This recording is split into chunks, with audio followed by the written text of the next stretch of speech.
listening to 91 Reasons, a journey into the twisted landscape of pop culture. Keep your hands and arms inside the podcast at all times. And now, the voice, Jeff Tucker.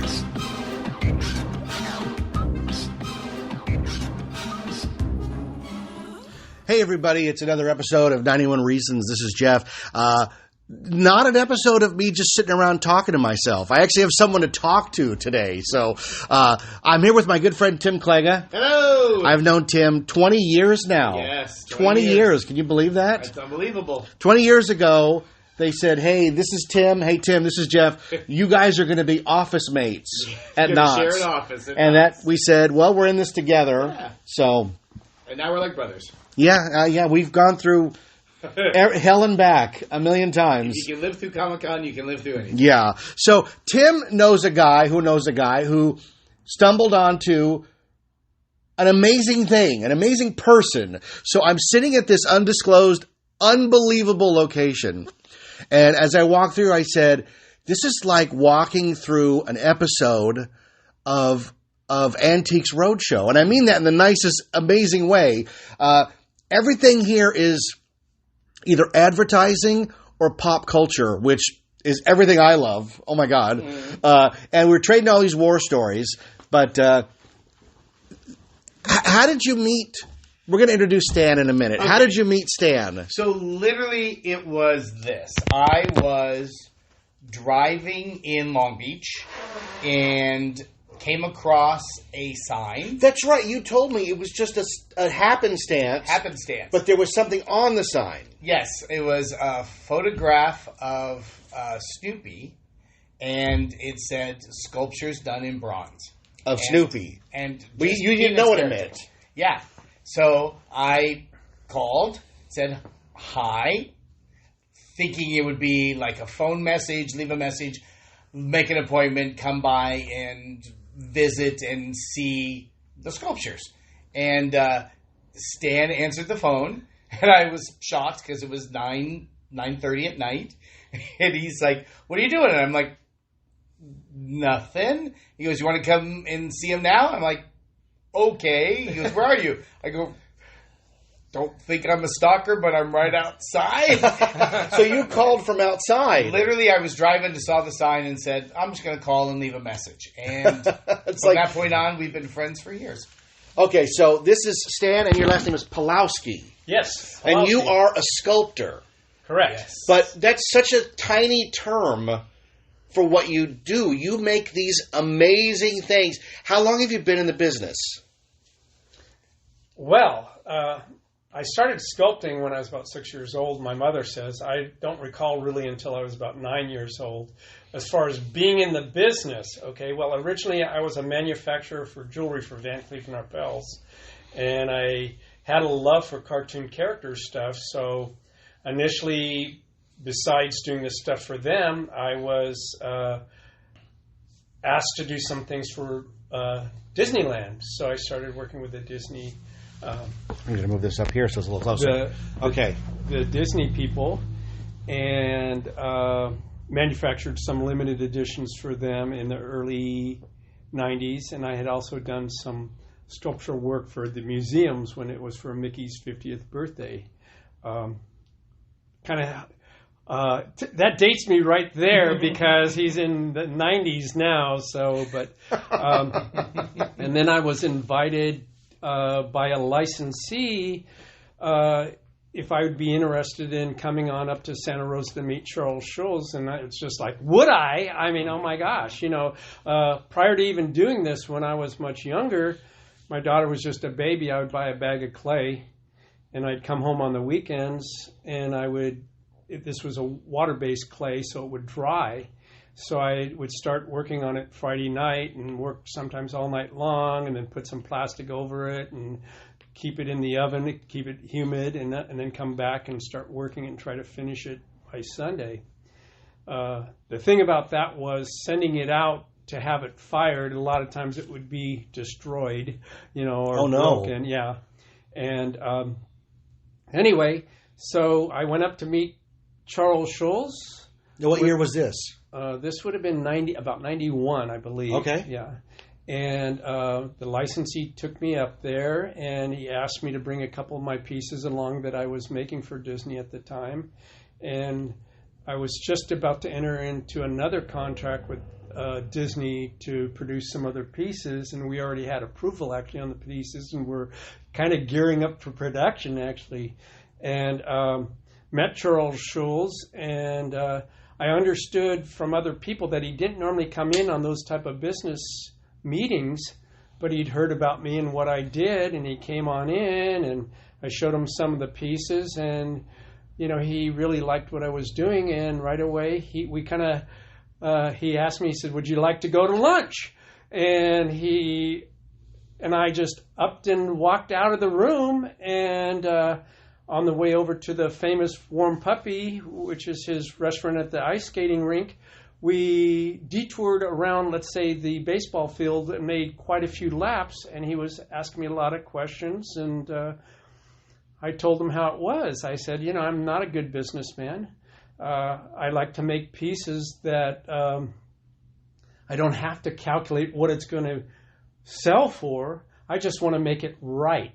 And then I was telling him about some of my other experiences working with other outfits where they wouldn't allow me to do all the little extras that I enjoy doing because being a collector myself. So I like to put things in very, very nice boxes and design them to enhance the piece. I don't like to skimp on any materials and just make it right. And so Charles Schulz said, "Well, that sounds great." He says, asked me if I'd be interested in doing some things with them. So, of course, I said yes. That's where it all started, and I was really amazed. So I was so inspired by that very first meeting that I came home, and I knocked out 5 little prototypes, even though I didn't really consider them all to be completely done. Just basic poses, and a couple of them were done. In other words, I wanted to enhance the other ones more. But within a month, I'd knocked out 5 of these little pieces and was back up there to show them. And they were already cast in sterling silver. And his comment pretty much exactly was, "This is the type of work that I'd like to see being done with my characters." And that's a big compliment. Yeah. Oh, I know. He complimented me a great many times, and many times he wrote me on his own stationery and everything, and gave me a lot of compliments. And he enjoyed it. And then that one particular one, which was the dreaming sculpture, he was looking over, holding it just a few inches above the table, and he must have kind of lost his grip like I am now, and it just fell a couple inches on the table. Didn't do it any harm at all, but he got so shook up about it that he felt he might have caused damage to it, that I brought that back home, and I wrote a note on that particular one and wrapped it up and put it in a box and kept it. And but that's how it all kind of started. I don't know what I like more, the fact that you had this working relationship with Charles Schulz, or that you're so much like me as a collector that Charles Schulz drops it, so you put it in a box, right, and it becomes, well, that's the one Charles Schulz dropped. Right, and that I'm the same had to write out a way. whole big notation thing about that. Yes. About, because I'm not going to be here forever, and I want people to know that is the one. When I was a kid, I went to the World Science Fiction Convention in 1984 in Anaheim, Worldcon, Sci-Fi Worldcon, and that was the big one after Star Wars ended. And one of the big panels was they had people from Star Wars on a panel. You couldn't get in. It was mobbed. Carrie Fisher was there, Frank Marshall, and a few other people. And I remember standing in the back with my mother and watching it. And Carrie Fisher was very animated and very talkative, and she kept holding up and touching this gold ashtray, one of those. Remember the ones they used to have at McDonald's on the table that were disposable? Yes.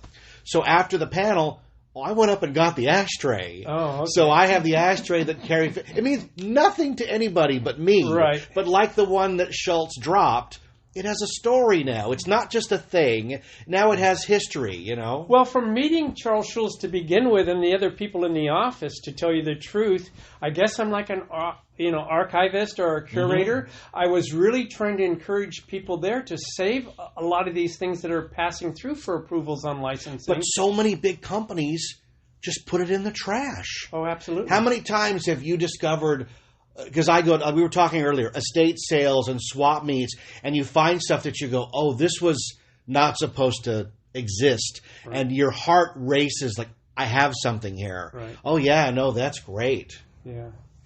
Well, anyway, there was a lot of different things that would go through there, and I just kind of felt that people should be saving these things. And I attended a lot of events with Charles Schulz, personal events where he would be asked to go out and appear here or there or honoring him and this and that.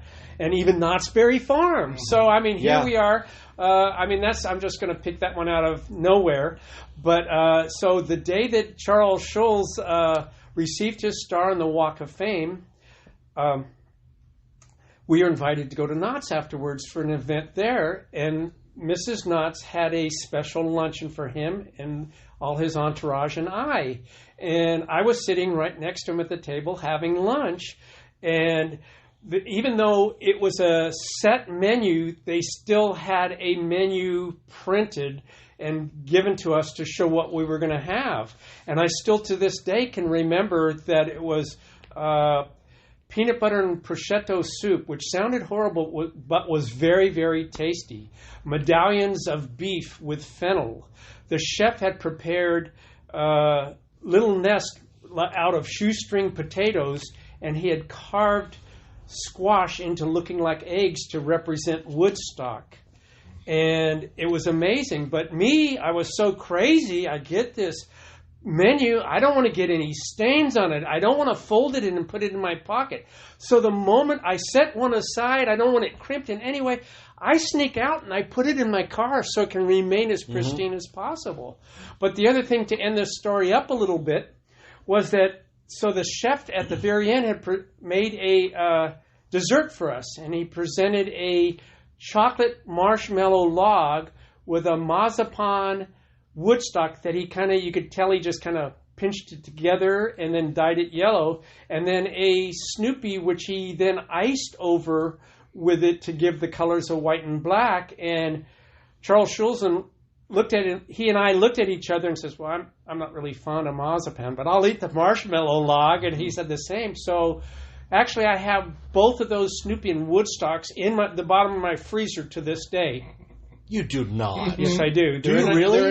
They're in a originally in the styrofoam container and then put inside of a Tupperware container. That and they're still there to this day. That was 1997. I don't even know when that was myself. I'm getting old, so I don't keep track. That was 1997. Is that when it was? He got a star on the Walk of Fame, and Mrs. Knott's had presented him with another star, and then he put that in front of his gift shop up in Santa Rosa. It was 1996. Okay. Because that was the first year I was a cowboy on the streets of Ghost Town. So while you're having lunch, I'm walking around shooting my 6 guns through Ghost Town. So how funny is that? Yeah, that is funny. That was the first time, because when Marion Knott introduced him, she introduced him as Sparky. It's the first time, as the public, we had known that he was, that was his name, nickname was Sparky, yeah.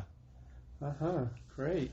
So let me ask you, how many peanut sculptures have you done over the years? How many thousands? Oh, you mean on account of? I thought maybe you at first wanted different poses. Well, I do very small limits to begin with. So if, like with the sterling silver ones, the little small ones that we did, that was a series of 5, and that was limited to 100 plus 10 artist proofs. So that'll tell you right there how many. But what people don't understand, one sculpture may have 2 or 3 different components. So it could be thousands of casting to do that. In that particular series, I worked on every single one of them myself, including doing all the wood bases and everything. And it was an 18-month period where I didn't really walk much further than my mailbox. Wow.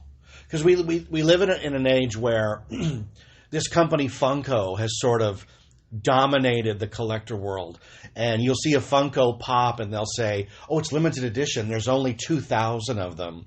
And you go, no, we're talking high-end stuff. Right. You're talking a limited edition of 100 or less. Because the stuff you do is precious metals. It's not for the average. Bronze. I mean, one of the pieces I've done recently, I made only like 5 pieces because they were castings from something else that I wanted to alter into something rather than to scrap all that work coming at the end of my career. And you know, it was something that I just wanted to do if possible. And another thing that I did that people think is insane was that several years ago when I had done that one series, the scuba diver Snoopy was so highly detailed with starfish and fish and seahorses and the coral and all that, and the tank and everything the old style way it would have been, that I thought, gosh, that would look so neat painted. So I believe it was about 3 years ago, I spent a month or two sitting here painting a couple of those, and then I thought, gosh,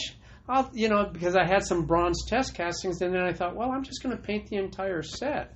So then I painted those, and it takes months to do that, though. So some of these are so intricate. But when people see them, like I had a friend here just this last weekend from Santa Monica, and he saw one of the sets next door. He says, your work is great, and you can see it from the patina, but just having the paint on it makes a huge difference. Mm-hmm. Well, of course, with anything. I tell them if you take a ceramic figurine, it really doesn't have to have that much detail. You can paint the eyes on, paint this on, and it's going to look a lot better than the blank.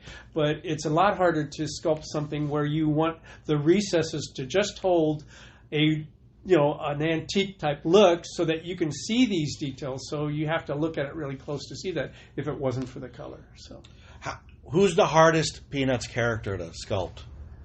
Well, Charlie Brown is one of the hardest ones to do because he doesn't have really a head that is round. It's not really completely spherical, and when you look at it from the side, it's kind of egg-shaped. And to sculpt it to begin with, I actually had to ask Bill Melendez, who animated all the series, and he used to come down here quite often too. I said, Bill, what do you do when you're doing a transition, when the head is turning from a big round front view to a side view? And he says, well, I just do it real fast. So whenever you watch the animation, it just goes like, he's going to turn his head. It's going to be pretty fast. They're not going to do a slow turn. Well, that's the thing. There's a whole website devoted to Simpsons looking front, and they're grotesque. I didn't know that. Because they're supposed to be viewed 3/4. That's just how a lot of art is. Right. There's a difference, and I'm only telling this for the audience, not you. I'm not trying to school you in any way. I wouldn't be so bold.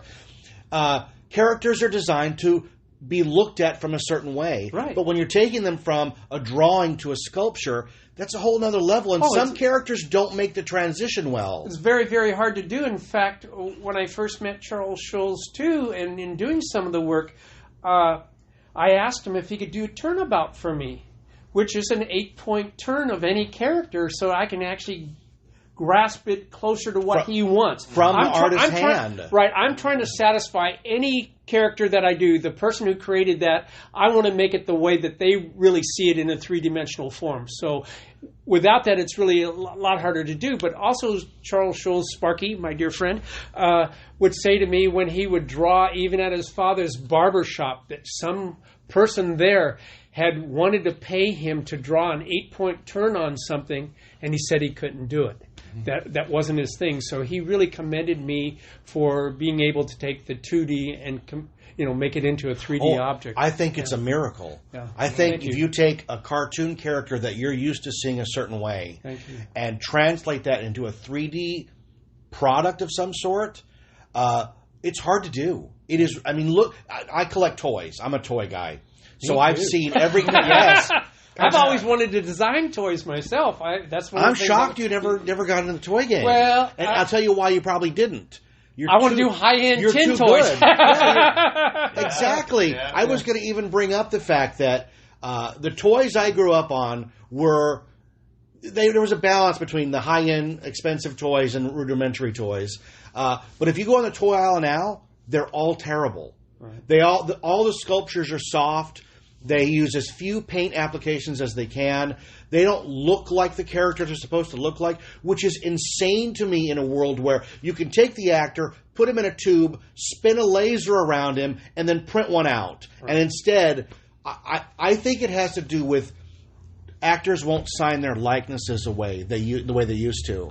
So you're not even allowed to make it look like them. So the characters are wearing goggles or a bandana. We used to joke there's a Christian Bale figure from Terminator Salvation that looks like he's going out in the snow because all you see is his nose. Because at the same time, Batman toys were on the shelf, and that was his likeness. So you can't have both. Chris Pratt can have Jurassic World toys, but not Star-Lord toys. They finally got them out, but it took a couple of years. So we're going way down the rabbit hole. But I love talking toys and sculpture and all that because that's what I grew up on.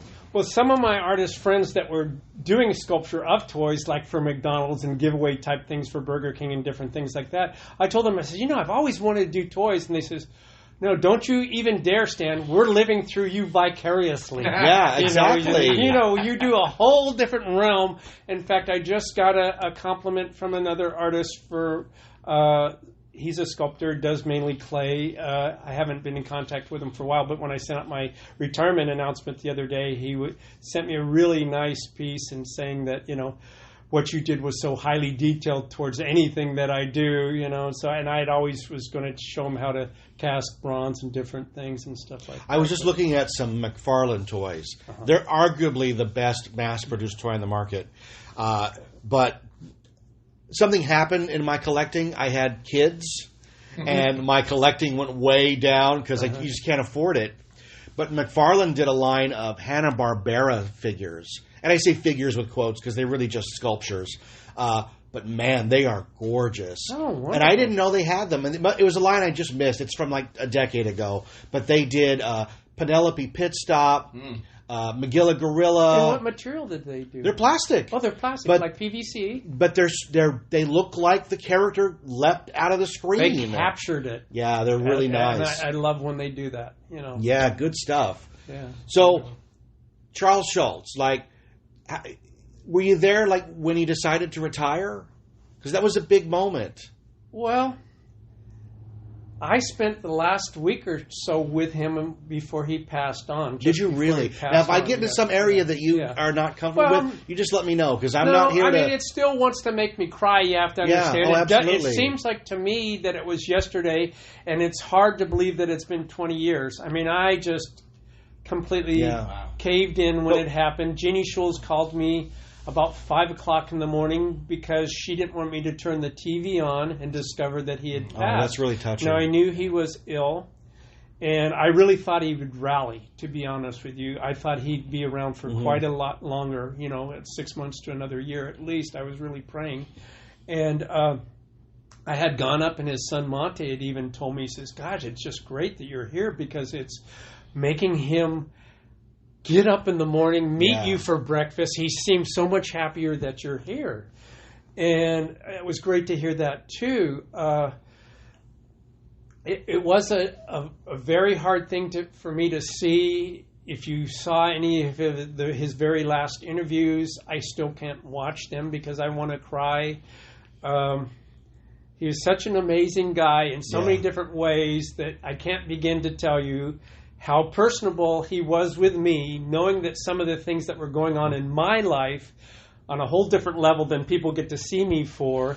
He may call me on the phone and say, Stan, are you okay? This, that. Or even when I had an operation when my back broke for the second time, different things, he would call me and, it must have been another operation. That was more recent. That was 10 years. So probably when I had a kidney operation or something like that he called me, and he'd send flowers and stuff like that. He was amazing. He truly was amazing. The thing with Tim and I can speak to this is that I never met Charles Schulz. I saw him at Knott's. Right. I've met his daughter many times. She's fantastic.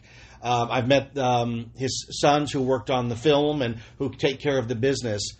But like you, there is a weird connection. Your connection is much deeper than mine. But I owe my career to Charles Schulz.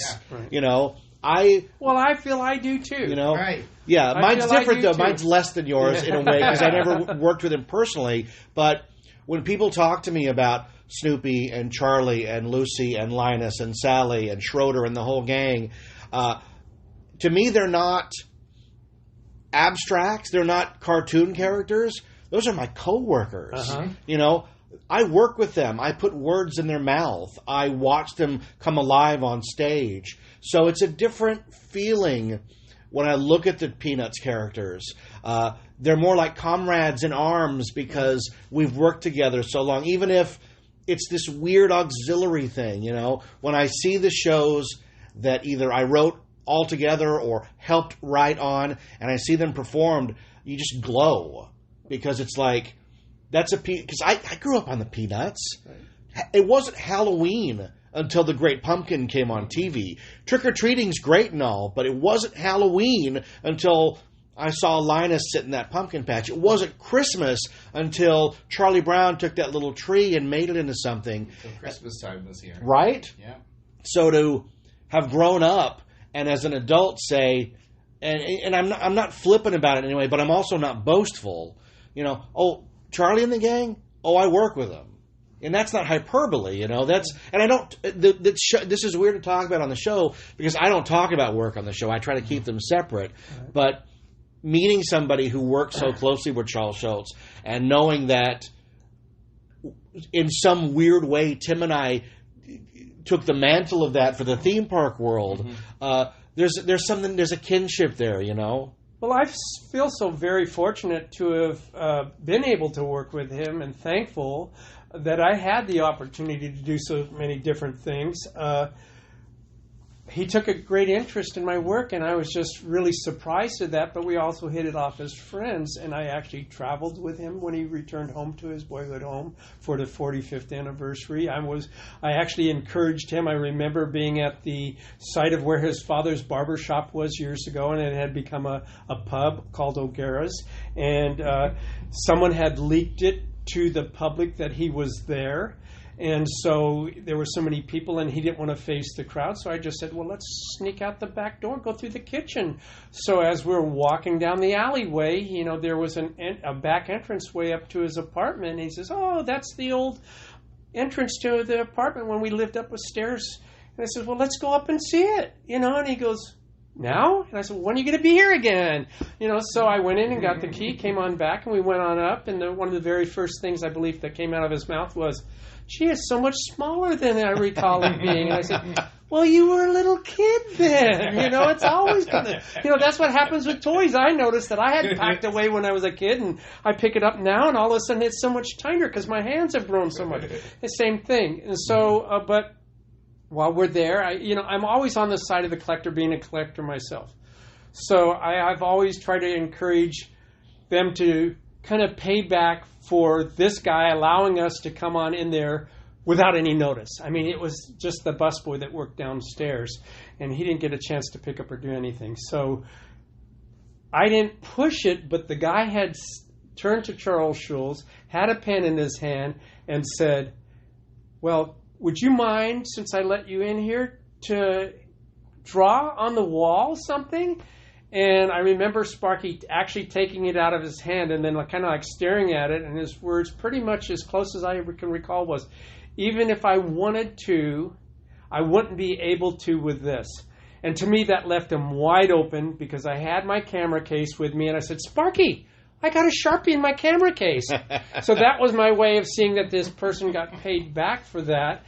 And so he kind of gave me a look, but I handed him the pen, and he started drawing. Now, another thing that I knew about Sparky that most people wouldn't, that he didn't really like to be photographed from the back.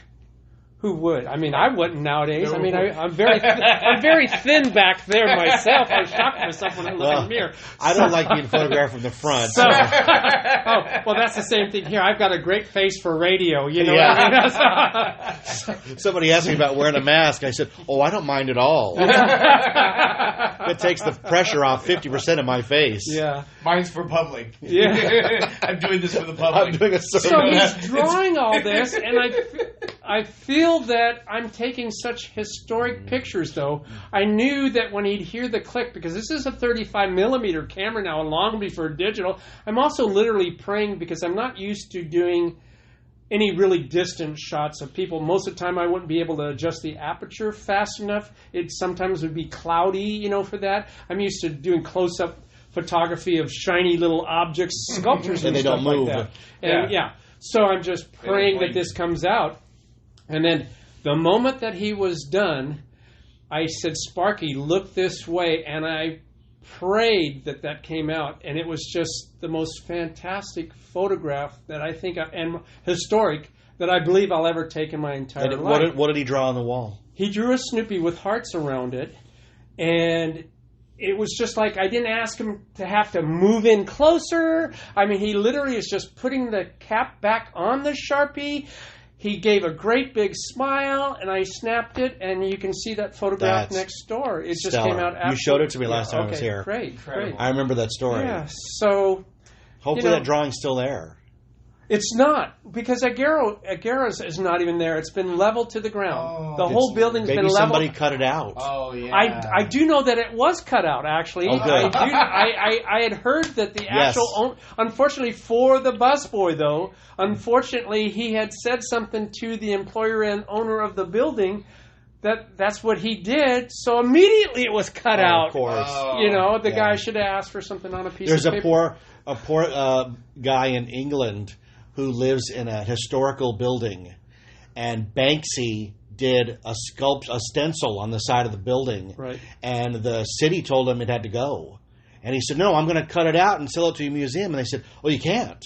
This is a historical registered building. So I think they had to cover it up or take it off. Oh, that's horrible. Like, can you imagine? That's horrible. When my goodness. Well, I felt the same way about this thing. I can't understand why the building wasn't declared a historical site. Yeah. I mean, truly. This is where Charles Schulz lived. This is where Charles Schulz lived. I mean, I've seen some other historical sites that are not anywhere near as impressive as that.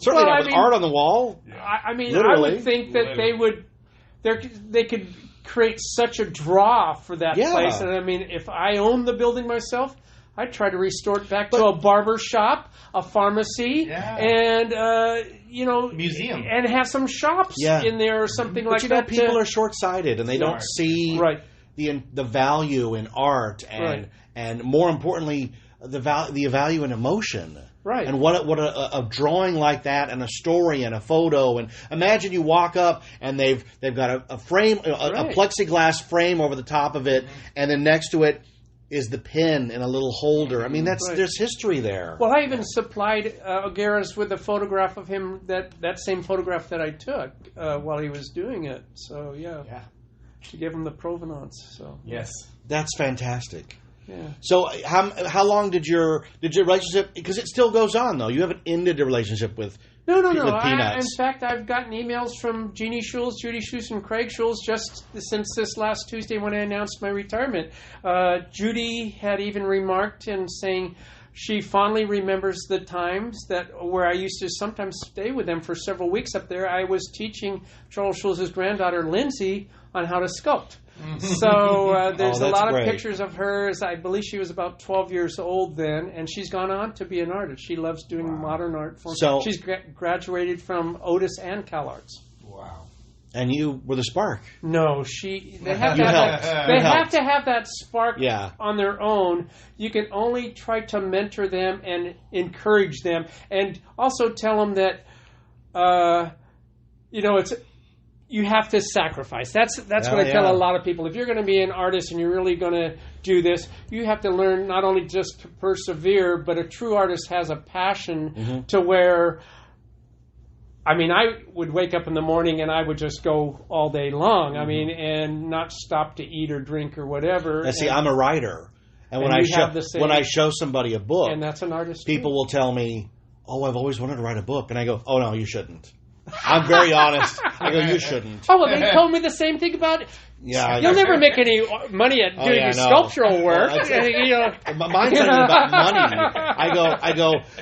I said, you see a book, and it's really cool because it's got a fancy cover, and it's thick. It's 500 pages. I go, that's 11 years of my life for that first novel. That book represents not being with my family, not going out. Oh, gosh. It represents sitting alone and sacrificing everything you've ever thought was fun in the pursuit of reaching the finish line. Right. And the finish line keeps moving. You totally get it. And I remember finishing that first draft of that novel, and there was a humorist named Spalding Gray you ever know Spalding Gray? No, I don't. Unfortunately, he committed suicide. Oh. But he made a movie based on his one-act play called Monster in a Box. And the Monster in the Box was his book that he was working on. And his advice was, finish the first draft and then walk away for a month or longer. Otherwise, you'll hate yourself. And when I finally came back to my first novel and said, okay, I'm going to edit this and I'm going to publish it, I got to the point where I hated it. I said, no one's ever going to want to read this. I can't stand these characters. I want to die.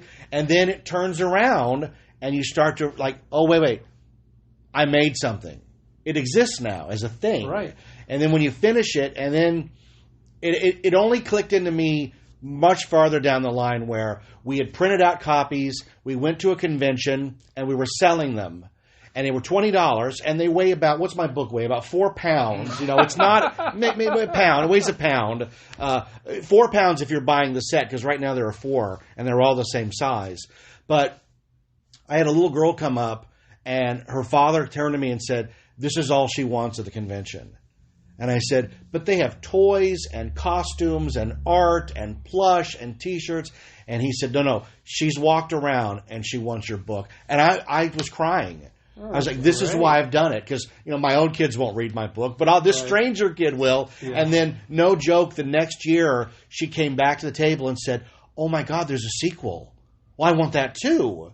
And I was like, oh, this was the kid. I don't know who she is. No clue, but there's that moment where it transcends. And what I tell people is when somebody buys my book, it becomes their book, in quotes. And I've had people tell me like, oh, I have my book. And I go, what do you mean my book? And they go, no, I mean my book.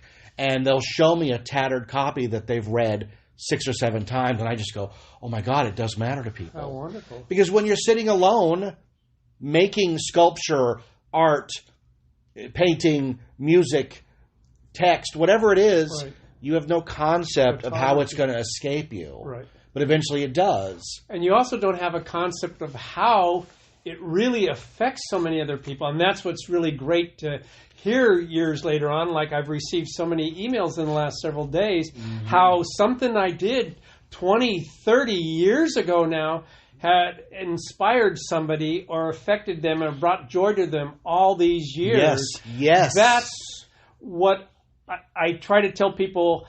I tried to create artwork that stood all on its own. I didn't need to hype it.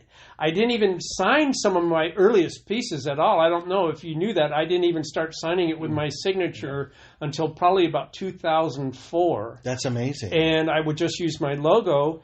But when we did tours here a couple years ago, we had a whole huge group of Peanuts characters that were staying out at Knott's Berry Farm, and they asked us to do tours here. And it was surprising to me because we started it out back so that we could start in the shop. And I also wanted each tour to be different. But I was so amazed to find out that so many people that knew of my art and different things I've done did not know that I actually cast the metal myself and make the molds myself and do the finishing. It's all from the work. hands. It comes from these hands, except for the bigger pieces, which, of course, then, you know, we have to... Large pieces have to be poured with a crane and different things like that. But I was just so really, truly surprised that, you know, a lot of people didn't know that.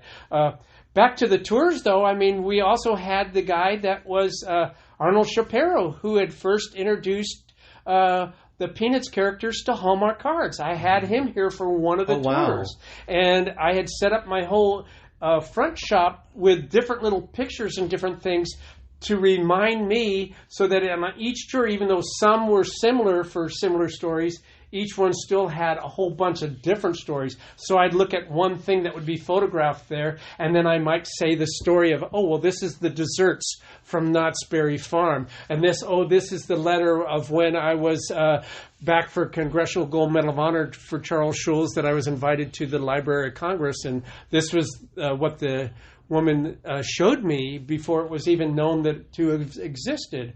I mean, I was very fortunate to have been invited through just what I've done to be able to attend so many wonderful things. Well, when I was a kid, I'm the Star Wars generation. Star Wars came out when I was 6. And By the way, we had Walter Koenig here for the grand opening well, 30-some years ago. Chekhov from Star Trek. Yes. He's a really nice guy. Yeah. I've met him a few times. But when I was a kid, the Star Wars toys didn't come out until a year later. So there wasn't much to collect. But my mother was a collector, so she made me a collector, obviously. The trading cards were the first thing that I really remember collecting. And once you get past Luke Skywalker, Han Solo, and all the characters, there's a whole subset of cards of them doing the special effects of the movie. And for some reason, that just clicked in me because it made the movie, to me, tangible. That there are people that make the things that you like. So, hey, do you like that thing? Oh, I like that thing. Well, guess what? Somebody worked long hours to make it exist. Like the sculpture? Oh, I love the sculpture. Well, Stan's somebody who sat in a room for hours bringing it to life. So I was always into the guy behind the guy. Like, I knew George Lucas, but I also knew that there were people like Phil Tippett and Joe Johnston and Douglas Trumbull, who actually were the ones making all these things. So I was very into, how did it get here? What's the story behind the story? So hearing you talk about these things that way is right up how I was raised. Right. It's not enough to just like the thing. It's like, hey, dinner's great, but here's the guy that cooked it. Oh, well, hey, nice job, man. You took all we're this... a dying breed, too. We're dinosaurs, and with everything kind of becoming computer-generated anymore, there's not a lot of people doing what I do. I mean, I got to tell you, it's a form of obsession and insanity. Because when you're talking about being alone art out there, one of my really close friends realizes that I can't help myself. And truly, I understand. I cannot help myself. When I'm working on a sculpture, I can't do anything when working the metal. If there's a little pockmark, and there's always porosity in any casting, of course, but if it's a little bit beyond a pinprick on the thing, I've got to drill that thing out and pound in silver and then solder it over so that it gives the look. I did an episode describing what it takes to edit a book, and people who listened to it said, I would never do that. And I said, no, you either have to or you don't. People tell me they want to be a writer. I go, well, what are you writing? Well, I don't know. Well, then you're not a writer because there's no certificate. Right. You don't get a certificate. You get a callus on your fingers if you're doing longhand. Because when I was in high school, I grew up before computers were a thing. Everything I did was longhand. The first play that I wrote on a computer, I wanted to kill myself because it was a dot matrix printer. Remember those? Oh, yeah. Where you loaded in the paper with those perforations on the side. And tear them off afterwards. And you hit print, and it goes, Yeah. Well, when you get done, if it didn't line up right, you have to start over. Right. So the first play I wrote on printer, I think I printed it about 45 times before I got one that could then be put into a copy machine. Because when I was in high school, the senior year, the play that we did, I wrote, and it was 90 pages of insanity. Well, if you get to page 50 and it didn't print right, you have to stop, gather the pages that were right, and then start again. Oh, it was and all, the green computer readout that looks like you're in a submarine from the Cold War, and that stupid oh my, you just want to... It took so long. Oh, it takes all day. All day, man. Speaking of all day, what is the biggest sculpture you've ever made, Stan? Well, the biggest was the Charlie Brown and Snoopy that's in the town square city of Santa Rosa in Railroad Square there for Charles Schulz Memorial. How many of those did you... How many sculptures in that town did you do? Oh, well, I just did the one bronze with there's 8 bronze scenes going around it. The ones that were done in fiberglass was done by a different company, a team of sculptors. But the other thing that I did there was I did out in Pleasant Hills, I actually was asked to do Charles Schulz's gravesite, which was a several 1,000-pound granite bench with using the 4 characters etched into the bench that was mentioned in his last trip to the public, and then along the edge of the seat, his final words to the public. Oh, that's really touching. And you did that? Yes, I did that. Yes. Oh, that's amazing. And built. That's amazing. Well, you could talk hours on Charles Schulz. He's a fascinating guy. Days or weeks or whatever, because I did spend a lot of time with him. But you've also, as we're walking around, you've also touched the lives of Ward Kimball and Mark Davis and Bill. I mean, you're talking about Bill Justice in a way that's like. Well, Bill Justice was one of my closest dear friends. Yeah, he's not just somebody you kind of knew. Chippendale and say that again. Bill Justice created who? The little chipmunk characters, Chip and Dale. He animated those for years. I was asked to speak actually at the Disney Studios when he passed on.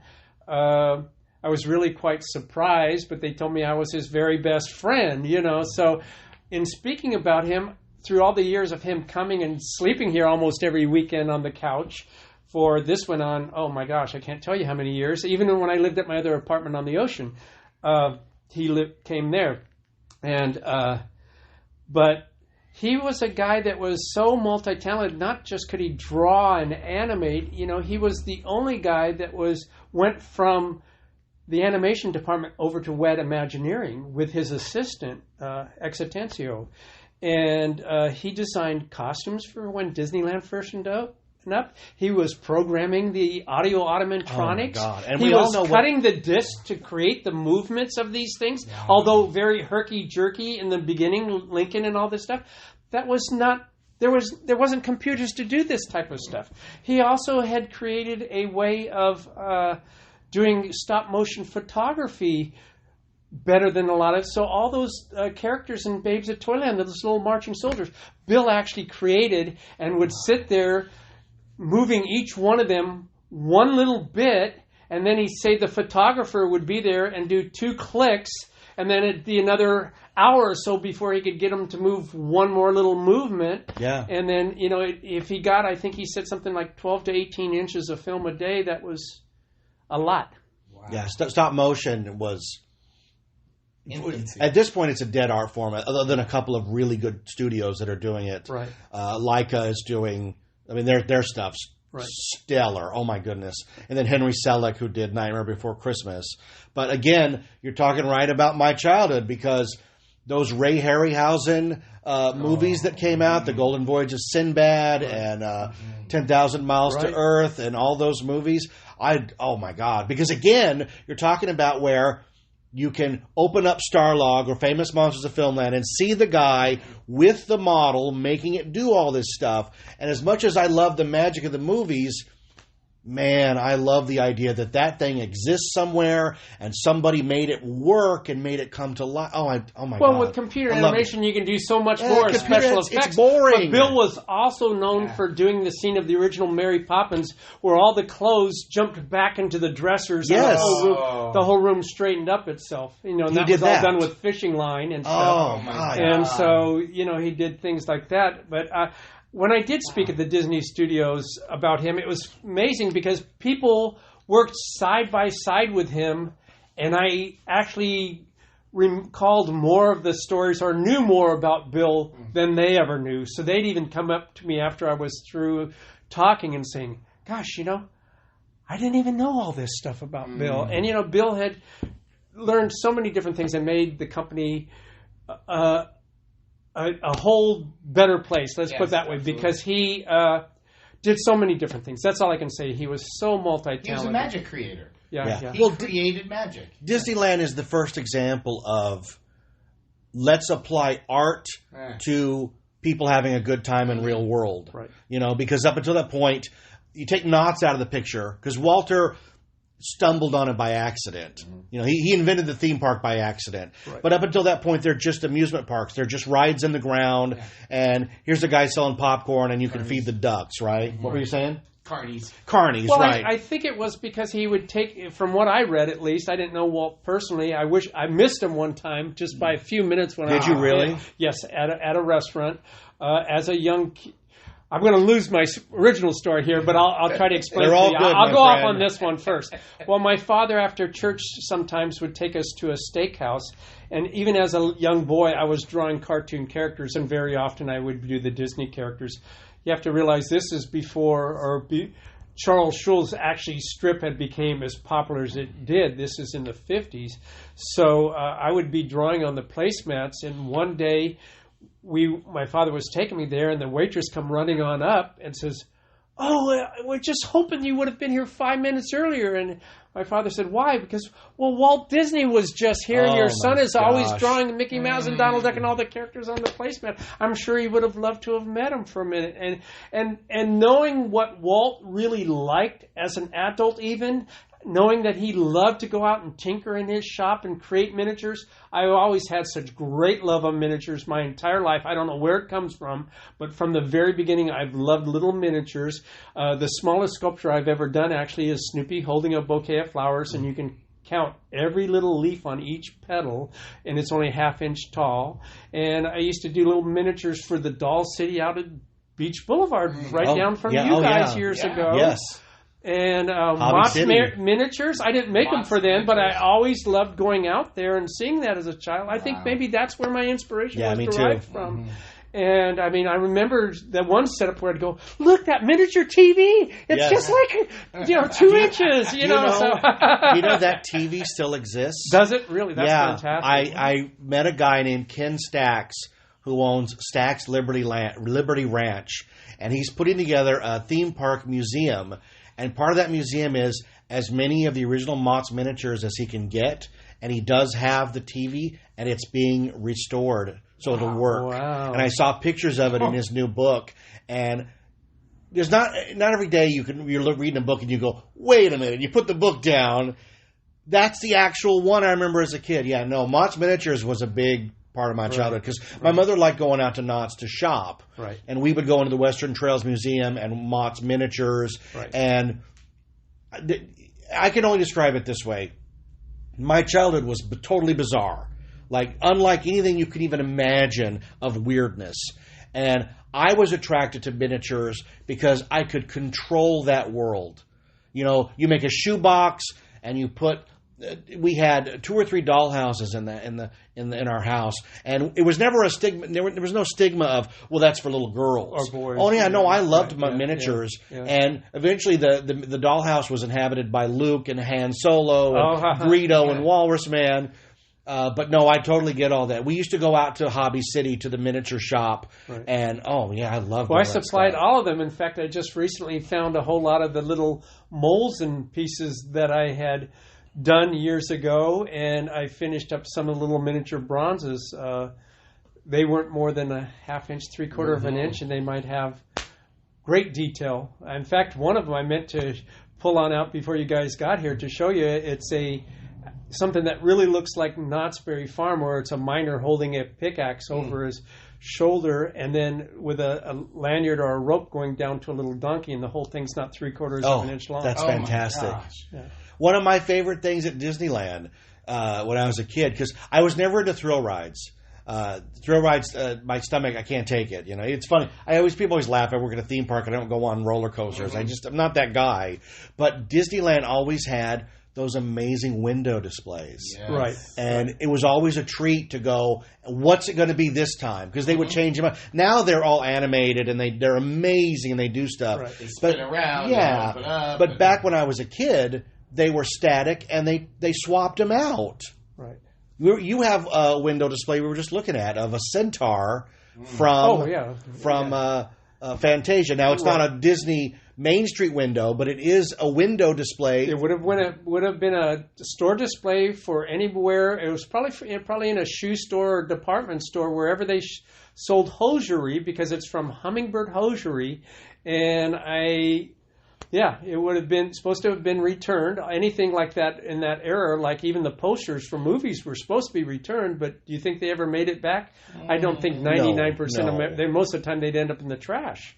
You know, and if somebody liked it enough, I guess they would take it home rather than be thrown in the trash and stuff like that. Yeah, when I was a kid, my mother shopped at Boys Market. They're not even in business anymore. Oh, I remember Boys Market, and they had a big liquor department. And one of the displays was a snowman for some liquor company for Christmas. Right. And I just remember we would shop and I'd go, what am I, 6, 5? Oh, the snowman, Mommy, the snowman. She ended up sweet-talking the guy out of it. And that became one of my toys. I'm doing it in quotes. But that, some reason, I don't know, my kids can attest to this.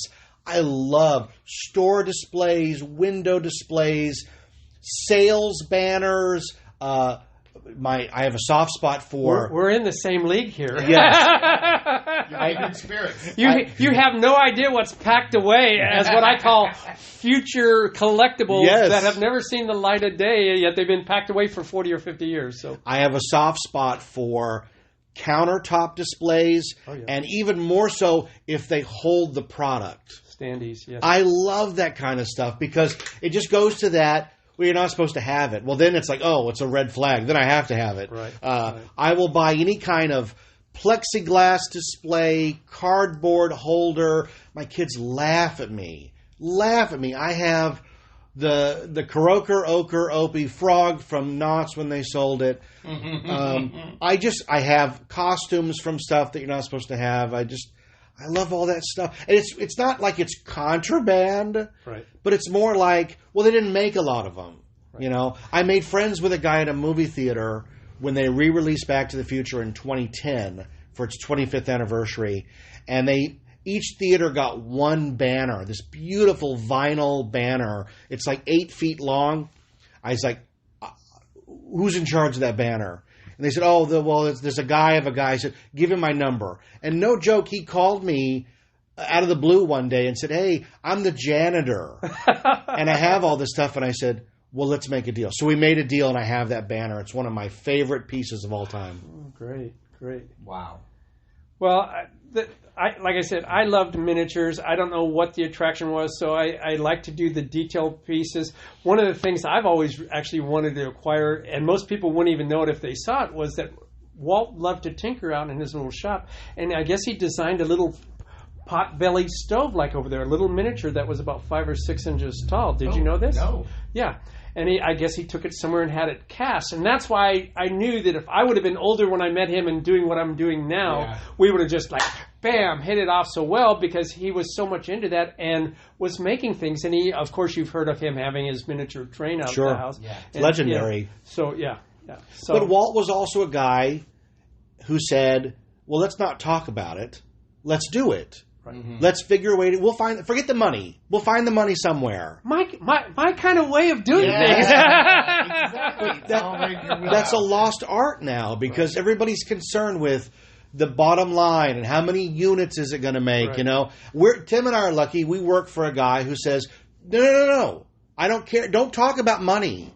Let's talk about what is it. How can we make it cool? And we're very lucky in that way because it's you are lost very art, fortunate in right? that way. Yes, it doesn't happen anymore. Yeah. Now it's about, like I said, it's about cost and per unit, and things are made so cheaply now. And so, since you were talking about having things that you're kind of not supposed to have, I'm in that way in a lot of different things. So years ago, Walt would give away these little potties to when his dear friends would have children, and there was a pink one and a blue one, and then it had the characters, of course, on there, and then there was like a little banner.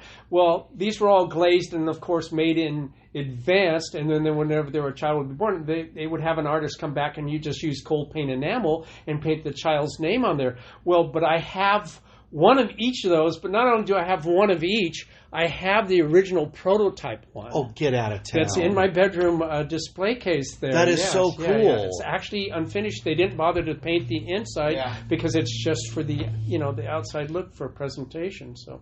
Oh, I love prototypes too, man. Yeah. Prototypes, one-offs, artist proof, you name it. I love all that stuff. You and a lot of other people like those artists. Well, sure, yeah. Oh, yeah. Are you kidding? We went to a swap meet last week, and the guy that I deal with there, again, like we were talking earlier, they all know me as the big dummy who buys stuff nobody wants. The guy tells me, oh, I'm going to save all my paper for you, because I love ephemera. I mean, are you kidding? And last week he says, I said, well, where is it? He goes, oh, it's still on the truck. I said, oh, cool. He goes, no one's even looked at it. So he actually put me on the lift and like hit the button and raised me 5 feet in the air into the truck. So my daughter and my oldest child and I were there for about an hour in this truck. And it turned out it's all the personal effects of a guy named Jeff Dowd, who is the inspiration for The Big Lebowski. Oh, no kidding. So it's movie scripts, pictures, I'm sure there's some props. I bought it all. I was like, I don't even want to go through it all. I just want to buy it all.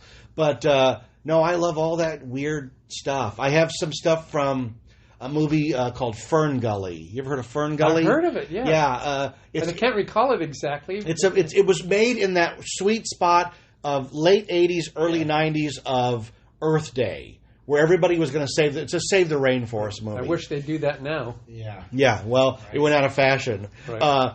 But Fern Gully's popular because it doesn't have a big product line. There's not a lot to collect. So people that collect that stuff are very into it. I found a whole ream, 500 pages of storyboards from the movie with all the color coding of where it was in the production. So it's out there. You just have to dig for it, That's one thing I wish that since we just touched on that, and I don't normally talk about this too much to never have, at least in an interview, but I wish that for future generations, some people would just think more about products that are being made all the time. I had a dear friend of mine, Walter Monk, who was the world-famous oceanographer. He passed on a year ago at 102 years old. He was working right up to the end. And he tried to speak. He was traveling still around the world to different countries and explaining that, we're basically poisoning ourselves. And, I'm not going to be around long enough that I'm going to worry about it. I don't care for fish that much anyway, unless it's fish and chips. So, but all these fish are ingesting not just the things from containers as we see them. It's microfibers that are used to create all kinds of different things anymore that are not visible to the naked eye, that are getting into the water and polluting the water, and they're ingesting them. Eventually, people are going to ingest this fish. I just wish that somebody along the line here would mandate some of these companies, and at least to cutting back to a certain amount. They made such a big deal about the plastic straws. Well, I don't want to mention some companies, but they're making all these other plastics that people are using on a daily basis to get their coffee or whatever, that think of how many millions are being used every single day. So can't we, even though it would increase the cost by creating it out of a plastic such as corn that is at least biodegradable after so many years, to help everybody, humanity, period. Exactly. The only thing I don't normally speak like this, but I'm old and I can do what I want It's all now. good, man. I'm retired. Yes, Tim's applauding. You've earned the soapbox, sir. Yes, How about that? Yes, you have. No, I'm just trying to get people to open up. I've always been I told people, I said, if I wasn't going to be an artist, I would have been a marine biologist. I've been very fortunate to know a lot of different people. What I say from my personal experience is, having grown up in Norwalk, which is a suburb of Los Angeles in some degree, it's hard to describe even to my kids how bad it was in the 80s. The smog in LA was so bad in the 80s that there were days you'd wake up and you couldn't see the city. There was a black haze. Yeah. They would tell you not to go out. And the other thing, and I was explaining this to my kids, they thought I was putting them on. I said, no, in the late 80s, they really did spray melathion from helicopters. Do you remember the melathion spray? I remember the ads. Yes. Do you remember the ads? They'd have the kids sitting at the picnic table, and there'd be a cloud of this stuff come on over them, and they're eating their peanut butter and jelly sandwich, and it's just like, oh, this isn't going to do any harm to them. Yeah. Wrong. Right. They told you it wouldn't harm. No, they told you it wasn't harmful, but that you should wash it off your car the next day because it was going to, I guess, eat the paint. Right. But they really did, to control mosquitoes, spray melathion in like sticky film from helicopters over the cities. My kids thought I was putting them on. Yeah. And I said, no, they really did that. They were so short-sighted that they sprayed industrial bug killer in a plastic sticky substance over the sky. Yeah.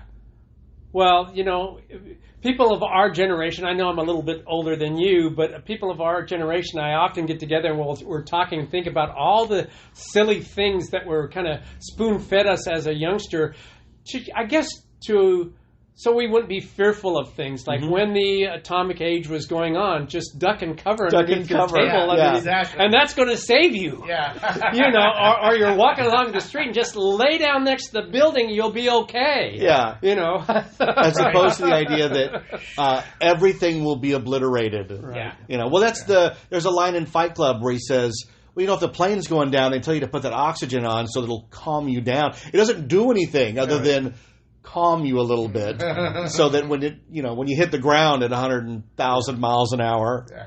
But that's what we do, right? Yeah. Do you know that this is so silly? Lysol was invented as a feminine spray. No, I didn't know that. Yeah, they originally marketed Lysol to spray in your underwear. Imagine that. How many women died spraying Lysol and then wearing it? No. You know, or trying, again, my kids are so young that I tell them stuff, and again, they think I'm putting them on. Like, there was a time where they told you not to eat the red M&Ms. Huh? Remember the red dye was supposed to be heard it. killer? Yes. Yeah. Yeah.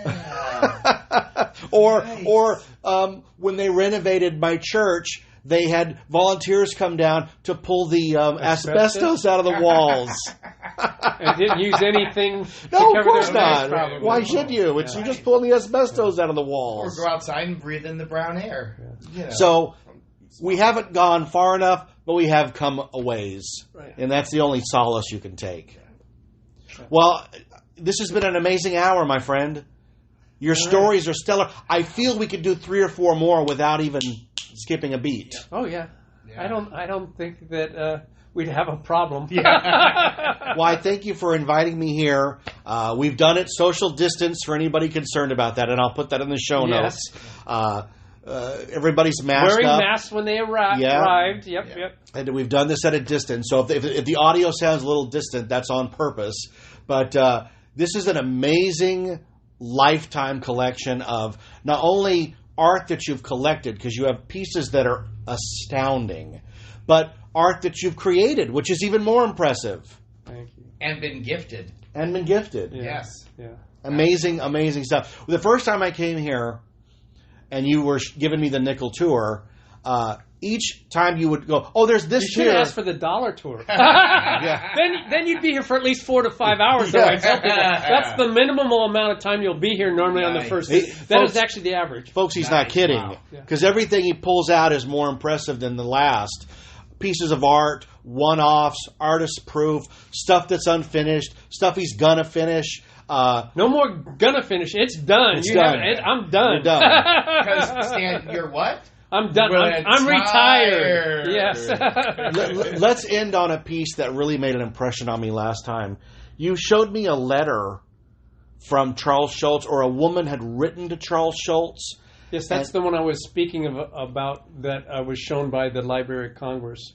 That was a story.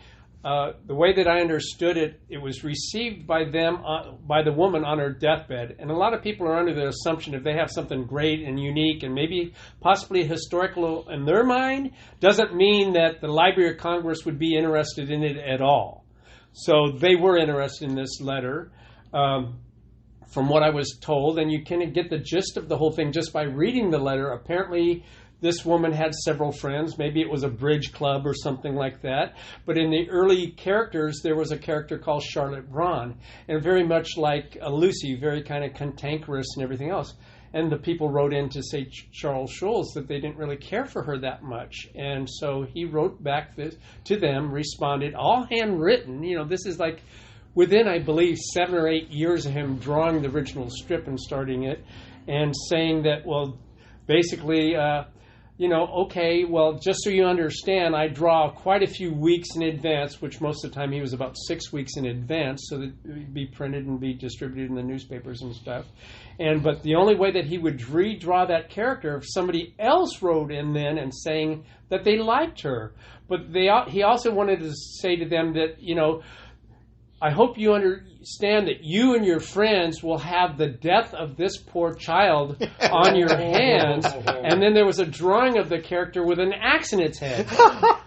So, yeah, it was really, really neat. So I love that letter. I think it's really that's fantastic. really cool. I love the inner workings of the art world, and like how Peanuts was originally Little Folks. Exactly. Yeah. So and then there was the and he didn't like that name. Yeah, A lot of didn't people like don't Peanuts. realize he did not choose that name. For No, it was that given script. by the company. He didn't like it at all. Exactly. It was put on him by United Feature Syndicate. It's an odd name. Yeah. It doesn't reflect the Well, strip. a lot of people say, you little kids would say Peanuts, so they wanted probably something short and sweet. Hey, look, the first time I heard Teenage Mutant Ninja Turtles, I didn't think that was going to fly, but I mean, look how long it is. I think they just went short, just to kind of, because, so many different things of that era that were coming out were very short titled strips, That's interesting. Yeah. So well, thanks for sharing this right. amazing. We're over an hour. It's fantastic. Really? And congratulations on your retirement. Yes. You're now going to live the poolside life, and you're never going to sculpt again. No, I didn't say that. I didn't say that. No, I reserved the fact that I may finish some waxes that were already started way back in the early 80s and some in the late 70s. I may finish a few of those small ones, but it wasn't on my bucket list to do. So I really did complete everything that was actually on my list, and then some. I finished up other little small pieces that I didn't think I'd get around to and didn't really mean as much to get done, but I've got it done. So I met my deadline right on the minute. I mean, literally on the minute. I couldn't believe it. I didn't want to work past 1 o'clock on Friday this last week. And when I was walking in the back door, I pulled out my phone and it said 1 p.m. And Perfect. Yeah, it's always weird watching somebody. I watched someone at Knott's retire after a career there, and I was there for her last day and her last moment, and it was just really surreal, like the end of something. It's not tangible, yet it's there in the air. I don't feel it's the end at all for me. No, it doesn't seem like it. It's just a different door, different phase. It's almost like people say that they're worried about this and that with me, or going into depression or something. I'm going like, well, no, this has kind of all been planned, not exactly at this time. Breaking my back for the second time made it to where I had to retire a little bit earlier with health problems and stuff like that. But I'd always planned to get to a certain point and then do other things. Well, not all endings are bad. Yeah. Some endings are there's a reason, and right. something else opens and another door. It's just, that's the cycle. And I've had people for decades want me to write a book. I'm really not a writer. I do want to share the information of the things that I was able to be present for with Charles Schulz and a lot of other people, and give them the credit that they didn't really ever receive as much. There's a lot of things that, people don't know, and I was just fortunate enough to be, I guess, bold enough to. I'm there, and I'm bold enough to do this, or bold enough to ask a person.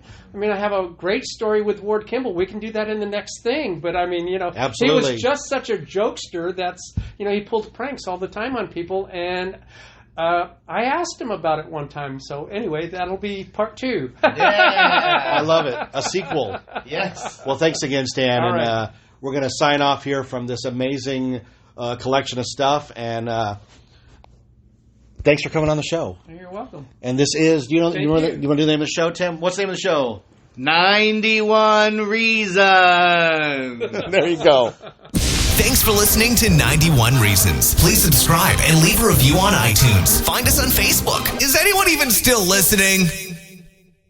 Well, that wasn't such a chore now, was it?